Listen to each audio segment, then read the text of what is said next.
गल्पटर शीर्षक हूँ पंजुरी। पक्षी जन्मरू मुक्ति प्रतिदिन सकाळू चक्रधर को डाकुथिबा शुआटीए पालिथिला मो कॉलेज पढ़ुआ पुओ लुलु। शुआ पंजुरीटीए किना होइथिला एवं तापई लुलु बजारू किनि आणुथिला बुट आउ नाना जाति फल।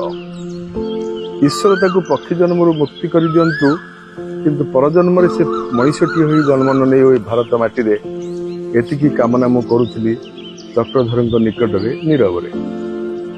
मत कि सब आश्चर्य लगुला स्वाधीन देशर संतान लुलुर मानसिकता को देखी। केबे तो लुलु शिखे देनी छुआ को चक्रधर ए बंदी जीवन रु मत मुक्त कर। दिने स्वाधीनता दिवस कौन खरार लुलुर भाव प्रवणता को उखाड़ी दे कहली, देखिलु बाहर की चमत्कार सकाळ, आकाश जमी वर्णमय दिशुची, केते मुक्त लगुच पवन।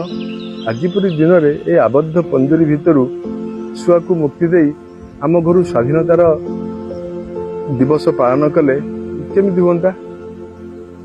लुलु टिके चिंता कला एवं परक्षण रे राजी हला मो अभावित प्रस्ताव रे। संतर्पण से खोलीदेला पंजुरीर रुद्ध द्वार। निमिषके शुआटी उड़ी चलीगला आम बाड़ीर पिजुली गछर सबुज शाखा को।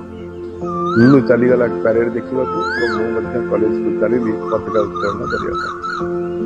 घर को फेरी मुझे स्तब्ध हो गली। शुआ फेरी आसी पुनश्चता पंजुरी की। पंजुरी पाखे ठिया होता लुलु। से शुआ कांदे शिखौला, कहीदे रे शुआ, मु स्वाधीन, मु मुक्त। मोर किंतु किसी कहबार नथिला। काहीकि केजाणी आकाश एवं पिजुली गछर शाखा मते विवर्ण दिशुला। धूसर देखा जाउथला भारतर मानचित्र। मु स्वगतोक्ति करी कहूଥିଲି शून्यता को चाही, सतरे आमे स्वाधीन होई पराधीन ना पराधीन होई स्वाधीन।